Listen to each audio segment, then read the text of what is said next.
The morning sun of Zirion Prime cast long shadows across the Galactic Naval Academy's marble courtyards. Students from 12 different worlds walked between the towering buildings, their various forms creating a rainbow of colors and shapes. Some had scales that glittered in the light. Others had multiple arms or eyes that could see colors humans never dreamed of. But today, like most days, they were all talking about the same thing. Humans. Zixthara moved through the crowd with her usual confidence.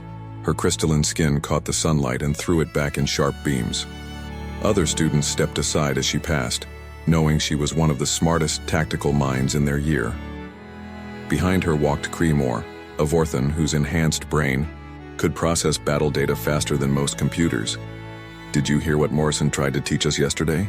Zixthara said, her voice carrying the musical tone of her people. "He actually suggested that human cavalry charges were effective military tactics. Cavalry charges, in the age of energy weapons." Creemore's 4 eyes blinked in sequence, which was how his kind showed amusement. The humans still think running at the enemy with sharp sticks is warfare. No wonder the Galactic Council had to ban them from real military operations. They entered the main lecture hall where dozens of students were already gathered. The room buzzed with conversation in 20 different languages, but most of it centered on the same topic: the Human Restriction Protocol. Every student in the academy knew the basic facts. Humans had joined the galactic community 50 years ago after their first contact wars. They had been eager to help with military operations across the galaxy. But something had gone wrong during those early conflicts. The details were classified, but the result was clear. The Galactic Council had passed the Human Restriction Protocol, limiting humans to small advisory roles and reconnaissance missions only. "It was for the best," said Veltar, a student whose people had evolved from deep-sea creatures. Her wet skin glistened under the classroom lights. "Humans are too primitive for modern warfare. They still think in terms of individual combat instead of coordinated fleet actions." "Exactly," Zixthara agreed. "They lack the mental capacity for proper strategic thinking. Their brains are too focused on emotion and instinct." The conversation stopped when Lieutenant Jake Morrison entered the room. He was tall for a human with short brown hair and calm gray eyes. His uniform was perfectly pressed and he carried himself with quiet dignity, despite the barely concealed mockery of his students. Morrison set his teaching materials on the desk and looked out at the class. He could see the smirks and hear the EI whispered comments. After 3 years of teaching at the academy, he was used to it. "Good morning," Morrison said simply. "Today we will continue our study of human military history by examining the siege tactics used during the Battle of Earth." A ripple of laughter went through the classroom. Zixthara raised her hand without waiting to be called on. "Lieutenant Morrison, with respect, why do we need to study these primitive tactics? The Human Restriction Protocol exists because your species proved unable to adapt to modern warfare. Surely our time would be better spent studying successful military doctrines for more advanced civilizations." Morrison paused for a moment, his expression unchanging. "The Academy curriculum requires all students to understand the military history of member species. That includes humanity. But the restriction exists for a reason," Creemore added. "Humans showed during first contact that they cannot be trusted with large-scale military operations. Your own Galactic Council agreed that humans are too unpredictable and dangerous to themselves to participate in real warfare." More murmurs of agreement came from around the room. Morrison had heard these arguments hundreds of times. He pulled up a holographic display showing ancient Earth battles. "Let us examine the tactical decisions made during the siege," Morrison said, ignoring the continued whispers.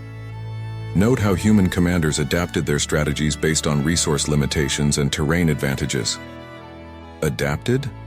Zixthara laughed, her crystalline features reflecting the hologram's light. "You mean they threw bodies at the problem until something worked? There is no elegance, no precision, no mathematical beauty in human tactics.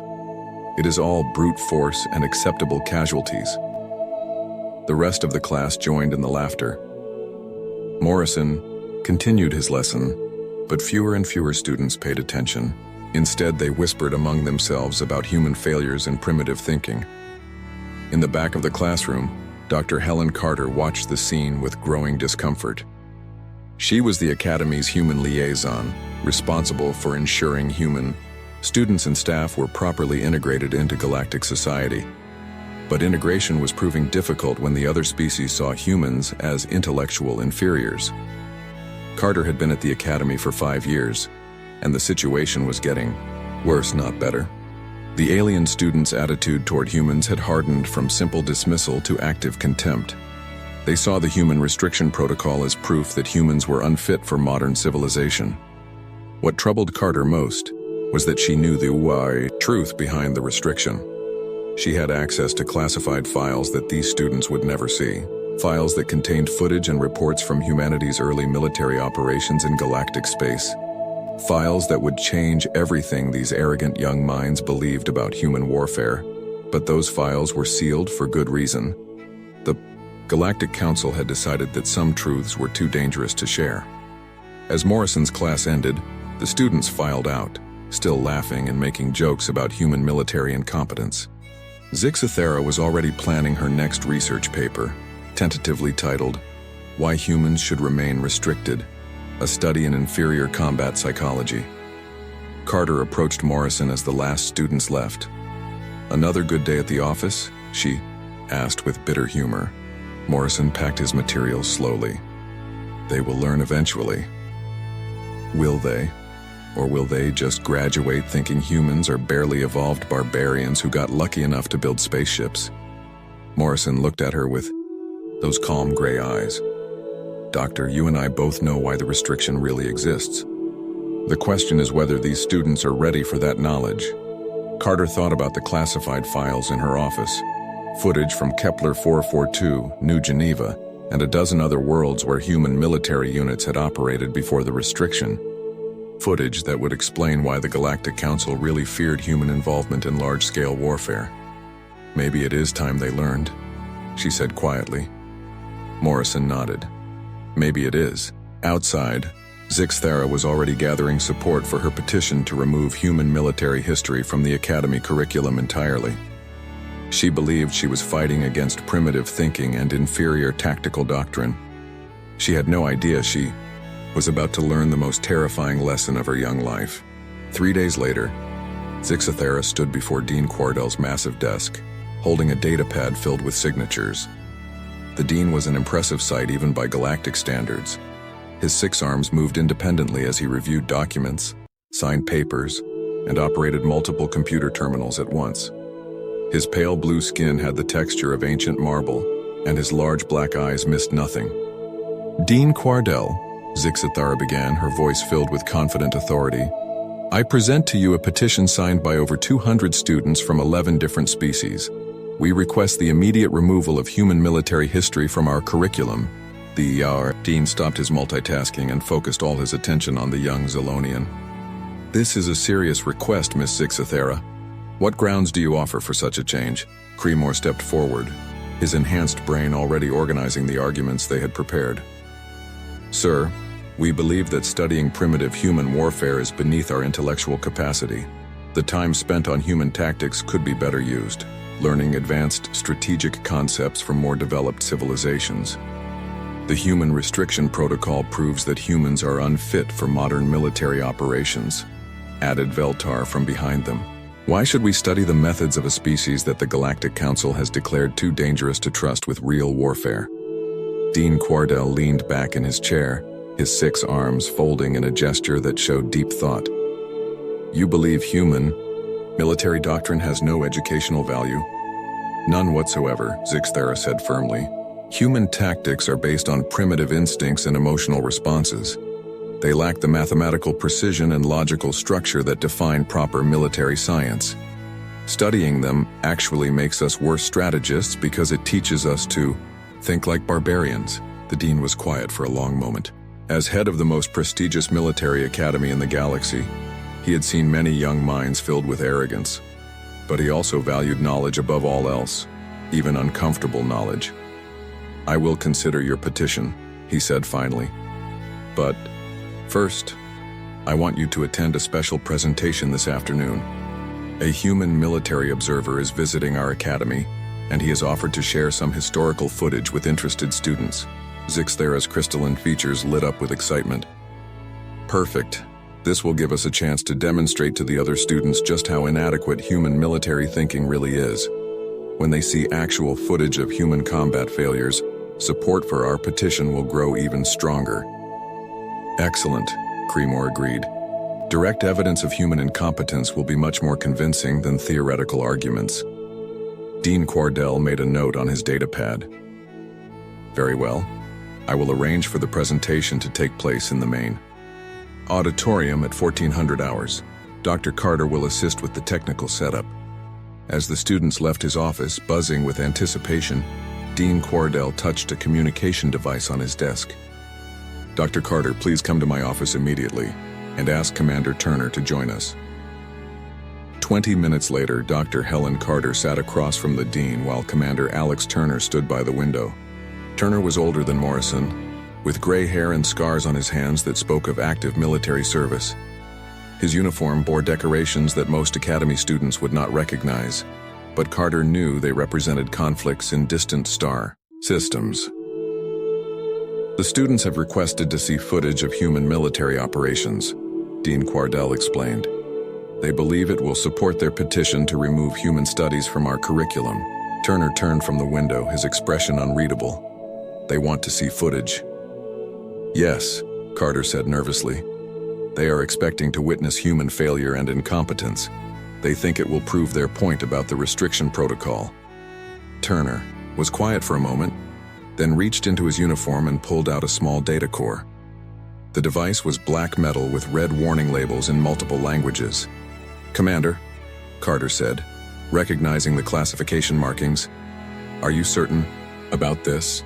Doctor, these students represent the next generation of galactic military leadership.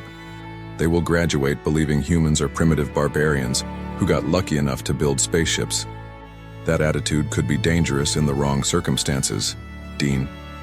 Quardell studied the data core with interest. What does this contain? Combat footage from the Kepler 442 incident, Turner replied. Full documentation of human military operations before the restriction protocol was implemented. Carter felt her stomach tighten. She had read the reports from Kepler 442, but she had never seen the actual footage. The written accounts alone had given her nightmares. Commander, that footage is classified at the highest levels. The Galactic Council specifically ordered it, sealed to prevent panic among member species. Turner met her gaze steadily. The classification was to prevent panic among civilian populations. These are military academy students. If they are going to mock human warfare, they should understand what they are mocking. Dean Quardell extended one of his 6 hands. May I examine this data core? Turner handed it over. The footage is authentic and unedited. It shows exactly what happened when 200 human soldiers encountered 50,000 Vakmor swarm warriors. The Dean's large black eyes widened slightly. Every species in the galaxy knew about the Vakmor. They were an insectoid race that had consumed 3 entire star systems before mysteriously disappearing 50 years ago. Most historians assumed they had simply moved to another galaxy. The humans fought the Vakmor? Dean Quardell asked. The humans destroyed the Vakmor, Turner corrected. Completely. The entire species. That is why they vanished from galactic history. Carter stared at the commander. The reports never said humans were responsible for their extinction. The report said many things that were not entirely accurate. The Galactic Council decided that some truths were too disturbing for general knowledge. Dean Quardell held the data core carefully, as if it might explode. And you want to show this to my students? I want to show it to the students who believe humans are primitives unfit for warfare. Let them see what human warfare actually looks like. Then let them decide if they still want to remove human military history from their education. The afternoon sun was beginning to set as students filled the main auditorium. Zixthera had spread word about the presentation, and nearly the entire academy had come to watch. They expected to see fumbling human tactics and primitive strategies that would confirm everything they believed about human inferiority. Dr. Carter stood at the presentation podium, her hands shaking slightly as she connected the classified data. core to the auditorium's main display system. Commander Turner sat in the front row, his expression calm but alert. "Before we begin," Carter announced to the packed auditorium, "I must warn you that this footage contains disturbing content. It shows actual combat operations and may challenge some of your preconceptions about human military capabilities." Laughter rippled through the audience. Zixthera called out, "Doctor, we are future military officers. I think we can handle watching humans make tactical mistakes." More laughter filled the room. Carter looked at Commander Turner, who nodded grimly. "Very well," Carter said, activating the display. "This footage is from the Kepler 442 incident, recorded 50 years ago during humanity's early participation in galactic military operations. The lights dimmed and the massive screen filled with an image of a human military base under an alien sky. The timestamp in the corner showed it was taken exactly 50 years, 3 months and 4 days ago. The situation was a routine evacuation mission," Carter continued. "A civilian colony was threatened by an approaching Vakmor swarm. A human unit was assigned to assist with the evacuation and provide rearguard protection." The students settled back in their seats, ready to critique human evacuation procedures and point out tactical errors. They had no idea they were about to witness the most terrifying military operation in galactic history. On the screen, Captain Lisa Brooks was giving orders to her soldiers, preparing for what appeared to be a standard withdrawal. The alien students began taking notes, ready to document every human mistake they observed. They had no idea that in the next hour, everything they believed about warfare was about to change forever. The footage began with what looked like a normal military base on a peaceful planet. Human soldiers moved around the compound, checking equipment and loading supply trucks. Their movement seemed slow and unorganized compared to the precise formations that alien military academies taught. "Look at their formation structure," Creemore whispered to the students around him. "No mathematical precision at all. They are scattered like leaves in the wind." Captain Lisa Brooks appeared on screen, a woman in her 30s with short blonde hair and tired eyes. She was speaking to her second-in-command, Sergeant Danny Rodriguez, a stocky man with dark hair and numerous scars on his arms. "The evacuation is proceeding on schedule," Brooks was saying. "Civilian transport ships are loading families from the outer settlements. We have maybe 6 hours before the Vakmor scouts reach the perimeter." The alien students leaned forward with interest. Everyone in the galaxy had heard stories about the Vakmor. They were insectoid creatures the size of large vehicles, with razor-sharp claws and armor that could stop most energy weapons. Worse, they moved in massive swarms that overwhelmed enemies through sheer numbers. 6 hours should be plenty of time for a proper withdrawal," Veltar commented. "Even humans should be able to organize a retreat in 6 hours." On screen, the human soldiers continued their preparations, but something was wrong with their behavior. Instead of packing equipment for evacuation, they were unpacking more weapons.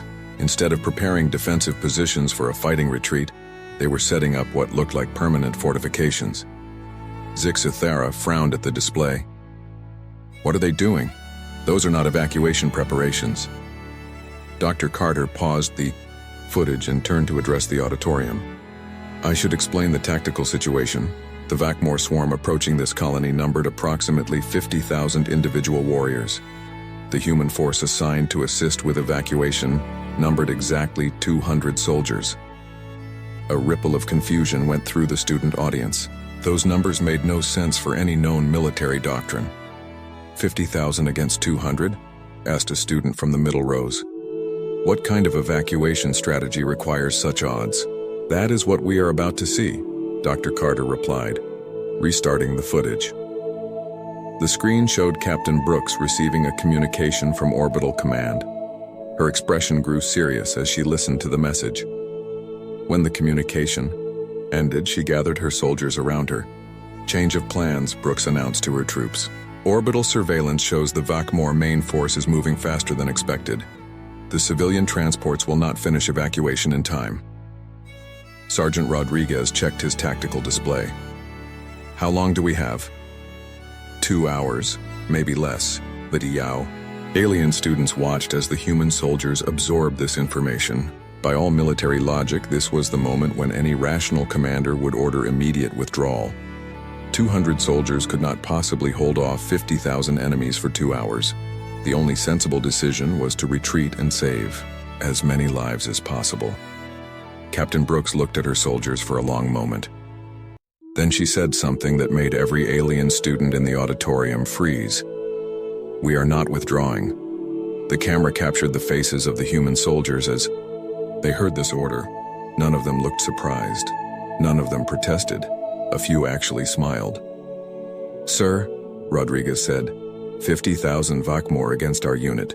Those are impossible odds." "Yes, they are," Brooks agreed. "Which means the Vakmor will not expect us to engage them directly. They will expect us to run. But we are not running. No, Sergeant. We are going to kill them all." Complete silence filled the Academy auditorium. The alien students stared at the screen in disbelief. Creemore's enhanced brain tried to process what he had just heard, but the logic made no sense. "She cannot be serious," Sixthera whispered. "No rational commander would make such a decision." On screen, the human soldiers began preparations that defied everything the students had learned about military science. Instead of establishing defensive positions to delay the enemy, they were setting up what appeared to be offensive positions, designed to channel the Vakmor into specific areas. "They are creating kill zones," observed a student whose people specialized in defensive warfare. "But kill zones only work when you have superior firepower. 200 soldiers cannot generate enough firepower to stop 50,000 enemies." Dr. Carter paused the footage again. "At this point, I must remind you that everything you are about to see is authentic combat footage. No computer simulations, no training exercises. What you will witness actually happened." She looked out at the sea of alien faces, all showing various expressions of confusion and disbelief. The Vakmor had already destroyed 3 star systems before this encounter. Their military tactics had proven effective against every species they had encountered. They had never been defeated in open combat. Commander Turner stood up from his seat in the front row. The Vakmor were not just another enemy species. They were an extinction-level threat to galactic civilization. If they had not been stopped, at Kepler 442, they would have continued consuming worlds until nothing was left. "And you are telling us that 200 humans stopped them?" Sixthera called out, her voice filled with skepticism. "I am telling you to watch the footage and draw your own conclusions," Turner replied. The recording resumed. The first Vakmor. Scouts appeared on the horizon, massive insectoid shapes moving with frightening speed across the landscape. They were even larger than the alien students had imagined, each one the size of a small building with claws that could tear through metal. The human soldiers took their positions. Captain Brooks stood in the center of the formation, completely calm despite the approaching nightmare. "Contact in 30 seconds, Rodriguez reported. "Remember," Brooks called to her soldiers, "they are used to prey that runs. They have never fought prey that hunts back." The Vakmor scouts reached the human perimeter and attacked immediately, expecting the same easy victory they had achieved on dozens of other worlds. But instead of panicked retreat, they met concentrated fire from weapons that seemed specifically designed to penetrate their armor. The first wave of scouts fell within minutes. "How did they know what weapons to use?" asked a student whose people prided themselves on military intelligence. The Vakmor had never been successfully engaged before. How could the humans know their weaknesses? On screen, more Vakmor were arriving. Hundreds, then thousands. The sound of their approach was like thunder, a rumbling that shook the camera. Any normal military force would have been overwhelmed by the sheer psychological impact of facing such numbers. But the human soldiers seemed to become calmer as the odds grew worse. 10,000 contacts and climbing, Rodriguez reported, his voice steady despite the approaching disaster. "Good," Captain Brooks replied. "The more that come, the more we can kill in one place." Sixthera stood up in her seat, her crystalline features reflecting her confusion and growing fear. "This is impossible. No species thinks like this. No rational mind sees worse odds as an advantage." Dr. Carter stopped the footage one more time. "Miss Sixthera, you have spent considerable time studying human psychology for your research paper. In your expert opinion, what mental condition would cause A military commander to see impossible odds as a tactical advantage? The young Zolonian thought carefully, her analytical mind trying to find a logical explanation for what she was witnessing. Madness, she said finally. Only madness would cause such thinking. Yes, Dr. Carter agreed quietly. That is exactly what the Galactic Council concluded. The question you must now ask yourself is this: what happens when madness is applied systematically to military operations? She restarted the footage.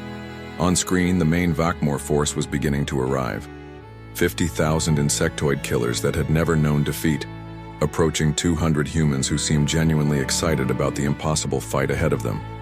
The alien students watched in growing horror as they began to understand that they were about to witness something far beyond their comprehension. This was not primitive human tactics. This was something else entirely. Something that would haunt their dreams for years to come. The main Vakmor force hit the human positions like a black wave of death. 50,000 insectoid warriors charged across the landscape, their claws gleaming in the alien sunlight. Each creature stood 3 meters tall with armor that had stopped, the weapons of 3 different civilizations. The alien students expected to see the humans break and run. Instead, they watched something that violated every principle of military science they had ever learned. The humans opened fire with weapons that seemed designed specifically to kill Vakmor. But that was not the disturbing part. The disturbing part was how they used themselves as bait. Squad 7 advanced to position Alpha. Captain Brooks ordered over the radio. Let them see you. On screen, 12 human soldiers ran forward into an exposed position where thousands of Vakmor could see them clearly. The insectoid warriors immediately changed direction to attack this small, apparently vulnerable group. They are going to be slaughtered, Veltar whispered, her wet skin growing pale as she watched. But Squad 7 did not retreat when the Vakmor charged toward them. Instead, they held their position until the last possible second. Then Sergeant Rodriguez's voice came over the radio. Now, the ground around Squad 7 exploded.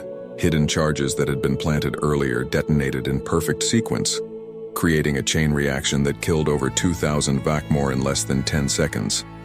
The 12 human soldiers vanished in the explosion along with their enemies. Complete silence filled the Academy auditorium. They killed themselves, Creemore said, his 4 eyes blinking rapidly as his enhanced brain tried to process what he had witnessed. They deliberately killed themselves to eliminate the enemy. On screen, Captain Brooks watched the explosion calmly. Squad 7 eliminated. Enemy losses approximately 2,000. Acceptable exchange ratio. Acceptable? Zixthera stood up again, her crystalline features reflecting the horror she felt. 12 lives for 2,000 is acceptable, Dr. Carter? Pause the footage. For humans engaged in total warfare, yes, that is considered an excellent exchange ratio. The students looked at each other in growing fear. This was not military tactics as they understood them. This was something far more terrifying. The footage continued. The remaining human soldiers regrouped and prepared for the next phase of their impossible battle. But instead of being demoralized by the loss of Squad 7, they seemed more focused and determined. Rodriguez, take Squad 3 and draw their attention to the eastern approach, Brooks ordered. How many do you want us to take with us, Captain? All of them. Rodriguez nodded, as if this was a perfectly normal request. He gathered 15 soldiers and moved toward a position that would put them directly in the path of the remaining Vakmor swarm. This is insane. A student from the back of the auditorium called out. They are sending 15 soldiers against tens of thousands of enemies. But the humans had not finished preparing their nightmare tactics. As Squad 3 moved into position, the remaining soldiers were setting up something that made the alien students feel sick to their stomachs. Medical stations? Zixthera read the human text appearing on screen. Why are they setting up medical stations in the middle of a battle? Commander Turner stood up to address the confused students. Because wounded humans make excellent bait. The Vakmor are attracted to the sounds of injured prey. The students stared at him in horror as they began to understand what they were seeing. On screen, Squad 3 engaged the main Vakmor force in what appeared to be a hopeless battle. The 15 humans were quickly overwhelmed, but they did not die quickly. Instead, they fought with a brutal efficiency that kept them alive just long enough to serve their purpose. The sounds of human soldiers screaming in pain drew thousands of Vakmor toward the medical stations. The insectoid warriors expected to find easy victims. Instead, they found the most terrifying trap any species had ever devised. Medical stations were not medical stations at all. They were weapons platforms disguised as places of healing.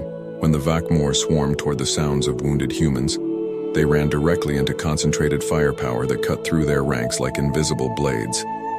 But the humans were not finished. The wounded soldiers, some barely alive, continued to serve as bait even as they lay dying. Their pain drew more and more Vakmor into the kill zones, where hidden weapons eliminated them by the thousands. "They are using their own wounded as weapons," Cremor said, his voice barely a whisper. "They are weaponizing their own suffering." The footage showed Captain Brooks moving through the battlefield, coordinating the slaughter with calm precision. She stepped over the bodies of her own soldiers without emotion, focused entirely on maximizing enemy casualties. Squad 5, position yourselves in Sector 7. Make sure you are visible when you get wounded. Understood, Captain. How long do you want us to stay alive after contact? Long enough to draw at least 5,000 targets into range.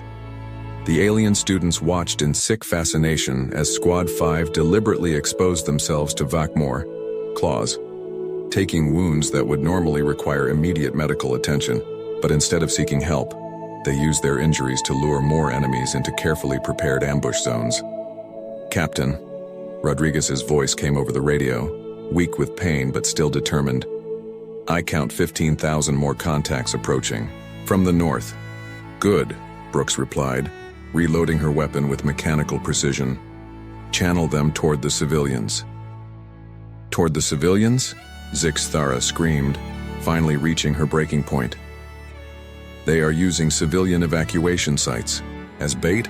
Dr. Carter paused the footage again. "The evacuation sites are empty. The civilians were moved to secure positions hours ago. But the Vakmor do not know this." On screen, thousands of Vakmor warriors rushed toward what they thought were helpless, civilian targets. Instead, they found Captain Brooks and her remaining soldiers waiting in positions that offered no retreat and no escape. "Final phase," Brooks announced to her troops. "Remember, we do not need to survive this. We only need to complete the mission." What happened next broke every rule of warfare that the alien students had ever learned. The humans did not fight to win ground or to survive the battle. They fought to inflict maximum casualties with no regard for their own lives. Captain Brooks personally led a charge into the center of the Vakmor swarm. She was not trying to break through enemy lines or capture a strategic position. She was trying to get close enough to the Vakmor Queen to deliver a weapon that would destroy the entire command structure. The students watched in horrified silence as Brooks fought her way through hundreds of enemies, taking wounds that should have killed her, but somehow staying alive through pure determination. Vakmor claws tore through her armor and opened deep cuts across her body, but she kept moving forward. "She is going to die," Beltar whispered. "She has to know she is going to die." "Of course she knows," Commander Turner said quietly. "That is the point. She is not trying to survive, she is trying to complete the mission." On screen, Captain Brooks reached the Vakmor Queen, a massive creature that stood twice as tall as the other warriors. Brooks was bleeding from dozens of wounds. Her armor was torn and one of her arms hung useless at her side. But she was smiling. The Queen's claws pierced through Brooks' chest, lifting her off the ground. Any normal species would have died instantly from such wounds. But Brooks had one last action to complete. She activated the weapon she had carried through the entire battle, a device that released something into the Vakmor Queen's body. The Queen convulsed and screamed, then collapsed. Within seconds, every Vakmor warrior on the battlefield began to fall as well. Captain Brooks died with that smile still on her face, watching 50,000 enemies die around her. The footage ended with the aftermath. 200 human soldiers had engaged 50,000 Vakmor warriors. Final casualties: 197 humans dead, 3 critically wounded. Vachmore survivors, 0. Mission status, complete victory. The Academy auditorium was completely silent. The alien students sat frozen in their seats, trying to process what they had witnessed. Finally, Zixithara found her voice. "Why?" she asked, her crystal features reflecting her confusion and terror. "Why would anyone fight like that?" Dr. Carter looked out at the sea of horrified faces. "Because that is what humans do when we decide something must be stopped. We do not fight to survive. We fight to win, regardless of the cost." Commander Turner stepped forward. "The Galactic Council did not ban humans from warfare to protect the galaxy from our incompetence. They banned us to protect the galaxy from our competence." The terrible truth settled over the students like a heavy blanket. The human restriction protocol was not about human weakness. It was about human strength turned into something that other species could not comprehend or control, something that even other humans feared to unleash. The next morning, the Galactic Naval Academy felt like a different place. Students walked through the hallways in small, quiet groups. The usual chatter and laughter had disappeared. In the dining halls, conversations stopped whenever someone mentioned humans or the footage they had seen. Zixithara sat alone in the library, surrounded by books about human psychology and military history. Her crystalline features looked dull in the artificial light, as if the shine had gone out of them. She had not slept since watching the Kepler 442 footage. Creemore found her there 3 hours later, his own enhanced brain struggling to make sense of what they had witnessed. "I have been running calculations all night," he said, sitting down across from her. "The tactical decisions the humans made should not have worked. No computer simulation predicts success with their methods. That is because no computer can simulate insanity," Zixithara replied without looking up from her books. "I have been reading human military theory. Do you know what I found?" Creemore shook his head. "They have entire sections dedicated to acceptable casualty rates. 90% losses are considered reasonable if the mission succeeds. 90%, Creemore. They plan for almost everyone to die." Other students began gathering around their table, drawn by the discussion. Word had spread quickly through the academy about what the footage contained. Everyone wanted to understand what they had seen. "But why?" asked Veltar, her wet skin still pale from the shock. "Why would any species develop such tactics?" "Because they work," said a new voice. Lieutenant Morrison had approached their table quietly. He looked tired, as if he had not slept either. "You saw the results. 200 soldiers eliminated a threat that had consumed 3 star systems." Zixithara looked up at him with new eyes. Before yesterday, she had seen Morrison as a primitive teacher of outdated tactics. Now she saw something else entirely. "You knew," she accused. "You knew what we would see in that footage." Morrison nodded slowly. "I fought in action similar to Kepler 442 before the restriction was implemented. That is why I teach here instead of serving in active operations." "Because the Council banned human military involvement?" "No," Morrison said quietly. "Because I asked to be transferred.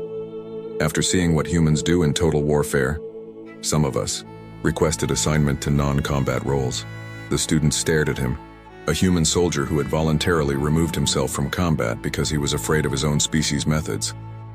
"What did you see out there?" Creemore asked. Morrison was quiet for a long moment. "I saw humans solve problems that no other species could solve, and I saw the price we pay for those solutions." Dr. Carter appeared at the library entrance looking for Morrison. When she saw the gathered students, she approached carefully. "How are you all feeling after yesterday's presentation?" she asked. "Confused," Zixithara admitted. "Terrified. I do not understand how humans can think the way they do." "We do not think differently," Carter explained. "We just have different priorities. When we decide something must be stopped, we are willing to pay any price to stop it." "Any price," Veltar repeated. "Including your own lives." "Especially our own lives," Morrison added. "Individual survival becomes irrelevant when the species or mission is at stake." Dean Quardell entered the library with several other faculty members. The six-armed administrator looked troubled, his usual calm confidence shaken by the events of the previous day. "Students," he announced, "I want to discuss the petition you submitted regarding human military studies." Zixthara stood up slowly, her petition forgotten in the wake of what she had learned. "Dean, I would like to withdraw the petition." "Why?" "Because I was wrong. Completely terrifyingly wrong. Human military doctrine is not primitive. It is something else entirely. Something we need to understand." Creemore nodded agreement. "The tactical principles they demonstrated yesterday are beyond anything we study here. They have weaponized concepts that other species cannot comprehend, such as acceptable loss," Zixthara said, "tactical sacrifice, victory through self-destruction. They fight to win regardless of survival, which makes them the most dangerous military force in known space." Dean Quardell considered this carefully. "And what is your recommendation regarding the human restriction protocol?" The students looked at each other, then back at the dean. Finally, Zixthara spoke for all of them. "The restriction should be maintained, not to protect humans from us, but to protect us from humans." "You believe they are that dangerous?" "Dean," Creemore said, his enhanced brain having processed all the implications, "the footage showed us one small unit destroying an extinction-level threat. Imagine what would happen if humans decided that another species posed a similar threat." The implications hung in the air like a dark cloud. Every student understood what Creemore meant. If humans could eliminate 50,000 Vakmor with 200 soldiers, what could they do with a full military fleet? "There is something else you should consider," Dr. Carter said quietly. "The Kepler 442 incident happened 50 years ago. Human military technology and tactics have advanced significantly since then." "You mean they have gotten better at warfare?" Veltar asked, her voice barely a whisper. "Much better," Morrison confirmed. "The methods you saw yesterday are considered outdated by current human military standards." Complete silence fell over the library. The students tried to imagine warfare more advanced than what they had witnessed, and failed. "Then why do humans accept the restriction?" Zixthara asked. "If you are as powerful as the footage suggests, why do you allow the Council to limit your military involvement?" Morrison and Carter exchanged glances. Finally, Morrison answered, "Because we choose to. We understand what we are capable of, and we understand that other species fear us for good reason. We accept the restrictions because we want to be part of galactic civilization, not its destroyers." "But the choice is yours," Dean Quardell observed. "You could reject the restrictions at any time." "Yes," Carter agreed. "The restriction only works because humans enforce it on ourselves. The day we decide to stop accepting it." She let the sentence hang unfinished, but everyone understood the implication. Over the following weeks, the Academy changed completely. Lieutenant Morrison's classes became the most popular on campus. Students who had once mocked human military doctrine now studied it with fearful fascination. Research papers shifted from ridiculing human tactics to analyzing human combat psychology and the tactical applications of acceptable casualties. The library's human military history section, once ignored, became constantly occupied. But the most significant change was in how the students viewed the human restriction protocol. What had once seemed like evidence of human weakness was now understood as the most important peace treaty in galactic history. Zixthara presented her final research paper to a packed auditorium. The title had changed from her original plan, Why the Human Restriction Protocol Must Be Maintained, a study in voluntary restraint as ultimate power. "We have learned that humans are not restricted from galactic warfare because they are primitive or ineffective," she concluded. "They are restricted because they have weaponized concepts that other species cannot understand. Acceptable loss, tactical sacrifice, and victory through destruction of self." She paused, looking out at her fellow students. "Every species in the galaxy fights to survive. Humans fight to win, regardless of survival. This makes them more dangerous than any weapon we have ever developed. Therefore," she continued, "the human restriction protocol should be maintained, not as punishment for human incompetence but as protection for galactic civilization. The auditorium erupted in applause, but it was not the cheerful applause of academic success.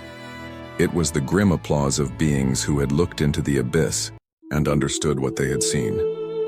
After the presentation, Zix Thera found Lieutenant Morrison in his office. "Lieutenant, I have one final question." "What is it?" "The footage showed humans choosing to accept terrible casualties to achieve victory. But you also choose to accept restrictions that limit your power. Why?" Morrison looked out his office window at the alien students walking across the campus, laughing and learning together in the peaceful environment of the academy. "Because some victories are not worth the price," he said quietly. "We could rule the galaxy through fear. We could eliminate any species that opposes us, but what kind of existence would that be? You choose restraint. We choose to be better than what we are capable of being. That is the most human thing of all." As Zixithera left his office, she realized she had learned the most important lesson of her education. The most dangerous beings in the galaxy were not those who could destroy everything in their path. The most dangerous beings were those who could destroy everything, but chose not to. And somewhere in the depths of space, humanity continued to patrol the borders of civilization, accepting restrictions they could break at any moment, protecting species that feared them, and carrying the burden of being the galaxy's most terrible and most necessary guardians. The restriction would hold, as long as humans chose to honor it, and everyone hoped they would never choose otherwise.